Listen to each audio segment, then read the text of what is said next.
স্বাগত তপাস কিচেনে। বন্ধুরা, আজকে নিয়ে এসেছি ইলিশ মাছের মাথা দিয়ে পুঁই শাক, যেটা আপনারা এটাকে ছেঁচড়াও বলে অনেকে, অনুষ্ঠান বাড়ির মতন পুরো, তবে পেঁয়াজ ছাড়াই এটা আমি করেছি। আমার বাড়ির বারান্দাতে অল্প কিছু পুঁই শাক গাছ হয়েছে, সেগুলোকে কেটে নিচ্ছি আমি।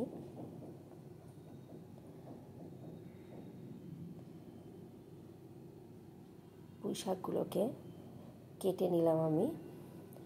এবার এটাকে ভালো করে ধুয়ে নেব। এর সাথে কিছু সবজি দেব, আলু, কুমড়ো, পটল, গাজর।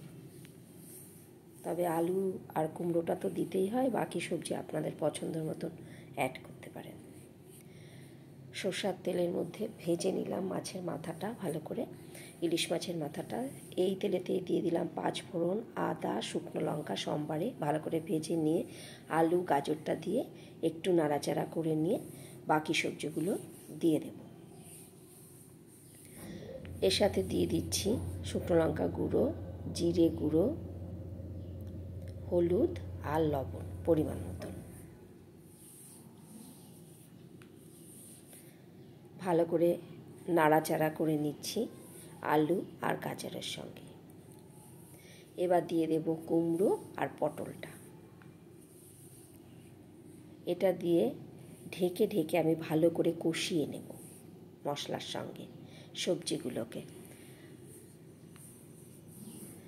কষিয়ে নেওয়া হয়ে গেলে দিয়ে দেব মাছের মাথা আর পুঁই শাকগুলোকে।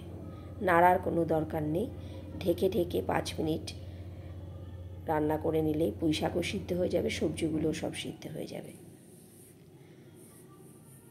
সবজি সব সিদ্ধ হয়ে গেলে এবার ওর মধ্যে দিয়ে দিলাম গ্রেটেড আদা আর চিনি, দিয়ে নাড়াচাড়া করে নামিয়ে নিলাম। হয়ে গেল সুন্দর একটা পুঁই শাকের ছেঁচড়া ইলিশ মাছের মাথা দিয়ে। দারুণ টেস্টি হয়। ভালো লাগলে করবেন, করে আপনারা কমেন্ট করবেন আপনাদের কেমন লাগলো। চলি, আবার দেখা হবে অন্য কোনো রেসিপি।